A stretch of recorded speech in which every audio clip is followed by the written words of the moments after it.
নমস্কার, কেমন আছেন সবাই? শ্রীর ১৩ পার্বণের আরও একটি পর্বে আপনাদের সবাইকে অনেক স্বাগত জানাই। আজকের রেসিপি একটা স্ন্যাক্স আইটেম। কি বলুন তো? ছানার কাটলেট। পনিরের নয় কিন্তু, ছানার কাটলেট। ফ্রেশ ছানার কাটলেটের যা স্বাদ তা কিন্তু পনিরের কাটলেটে পাওয়া যায় না। তাহলে চলুন দেখি রেসিপিটা। ফ্রেশ ছানা দিয়ে ছানার কাটলেটটা বানাবো, তাই জন্যে নিয়ে দিচ্ছি 1 লিটার দুধ। এখানে আমি ডাবল টোন মিল্ক ব্যবহার করেছি, তবে ফুল ক্রিম মিল্কেও কিন্তু ছানার কাটলেটটা বেশ ভালো হয়। মাঝারি আঁচে দুধটাকে ফুটতে দিতে হবে। দুধটা যখন বেশ ভালোভাবে ফুটবে তখন 1 চা চামচ ভিনিগার আর 1 চা চামচ জল দিয়ে ছানাটাকে কাটিয়ে নেব। পাতিলেবু দিয়ে কাটালে ছানাটার মধ্যে পাতিলেবুর একটা গন্ধ থেকে যায়, তাই ভিনিগার আর জল দিয়ে কাটানোই ভালো। ভিনিগার আর জলটা দিয়ে মাঝারি আঁচে ধীরে ধীরে এইভাবে নাড়াতে হবে যতক্ষণ না জলটা আর ছানাটা সেপারেট হয়ে যায়। এবার একটা স্ট্রেনার দিয়ে ছানার জলটাকে ঝরিয়ে নেব। ছানাটা যাতে খুব বেশি শক্ত না হয়ে যায় তার জন্যে দিয়ে দিচ্ছি প্লেন জল। এবার জলটাকে ঝরতে দেব। ততক্ষণে আমি একটা মশলা বানিয়ে নেব। কলায় ভেজে নেব একটা শুকনো লঙ্কা, সামান্য জিরে, কয়েকটা বড় এলাচের দানা আর দিয়ে দেবো 1/4 চা চামচ মেথি।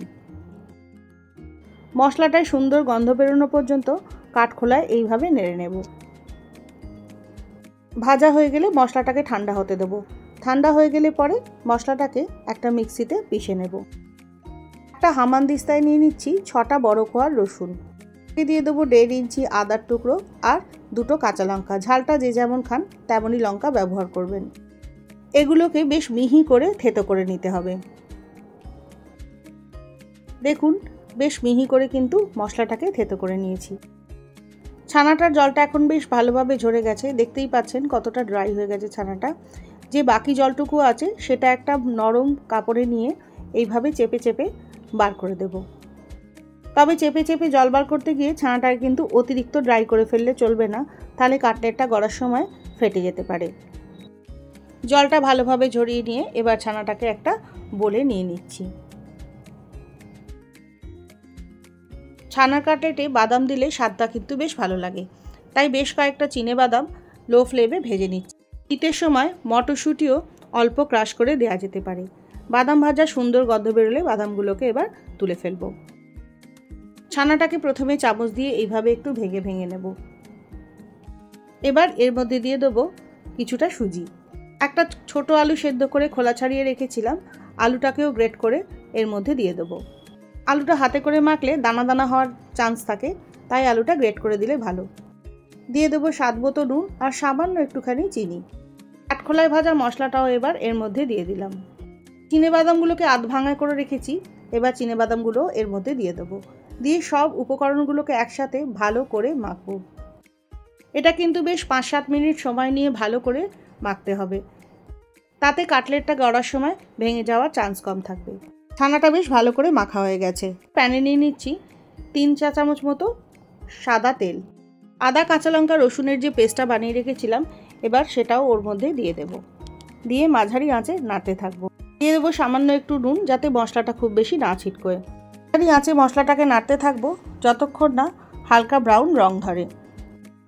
এবার কিছুটা ধনেপাতা কুচিয়ে মশলাটার মধ্যে দিয়ে দিলাম।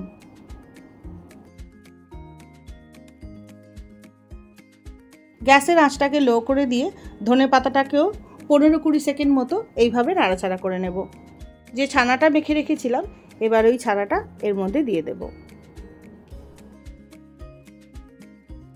গ্যাসের আঁচটা লো করে রেখে ছানাটাকে ভালোভাবে নাড়তে থাকবো। এবার একটা ম্যাশার দিয়ে ছানাটাকে আরও ভালোভাবে ম্যাশ করে নিচ্ছি। ছানাটাকে যত ভালোভাবে ম্যাশ করবেন তত ছানা কাটলেটগুলো গড়তে সুবিধে হবে। এবার স্টাফিংটা একদম রেডি হয়ে গেছে, নামিয়ে ফেলবো গ্যাস থেকে। একটা অন্য পাত্রে ঢেলে রাখছি। পুরটাকে গড়বার আগে বেশ ভালো করে ঠান্ডা হতে দিতে হবে। এখন পুরটা একদম রুম টেম্পারেচারে চলে এসছে। একবার হাতে করে ভালো করে এইভাবে মিশিয়ে নেব। এবার ছানার কাটলেটগুলোকে গড়ব। বেশ খানিকটা মন্ড তুলে নিয়েছি। এবার এটাকে হাতে করে এইভাবে গোল গোল করব। মোটামুটি একটা গোল শেপ এসে গেলে চপিং বোর্ডের ওপর রেখে হাতের সাহায্যে এইভাবে আস্তে আস্তে প্যাট করে এটাকে চ্যাপটা করে নিতে হবে। তারপরে একটা ছুরি দিয়ে ধারগুলো এইভাবে চেপে চেপে দিয়ে কাটলেটের শেপে আনতে হবে। তবে শেপটা যার যেমন পছন্দ তেমন অবশ্যই দিতে পারেন। তবে ছানার কাটলেটগুলোকে একটু মোটা মোটা রাখবেন, খুব বেশি পাতলা করে ফেললে কিন্তু ছানার কাটলেটগুলো ভেঙে যেতে পারে। এই একইভাবে সব ছানার কাটলেটগুলোকে গড়ে ফেলতে হবে। এবার কিছুটা ময়দা দিয়ে একটা ঘন ব্যাটার বানাতে হবে।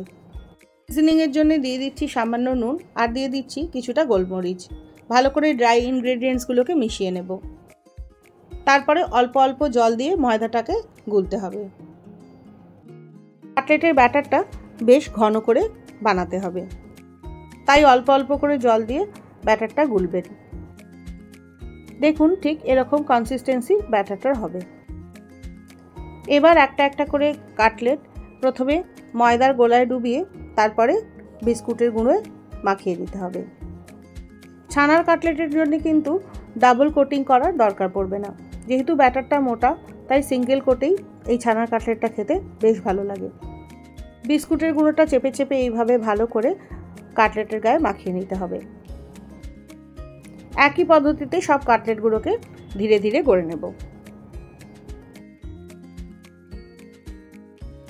সব কাটলেটগুলো গড়া হয়ে গেলে পরে একটা টিফিন বক্সে ভরে 1 ঘন্টার জন্য ফ্রিজে রেখে দিতে হবে, যাতে ব্রেড ক্রাম্বসটা খুব ভালোভাবে কাটলেটের গায়ে ধরে যায়।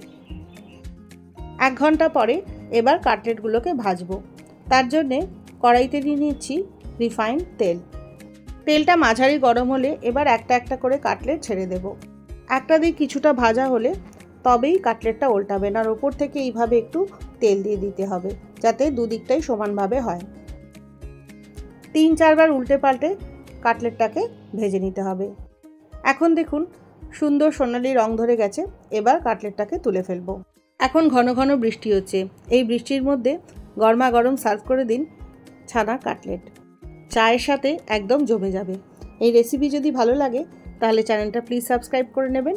আবারও দেখা হবে পরের এপিসোডে, ততক্ষণের জন্য বাই।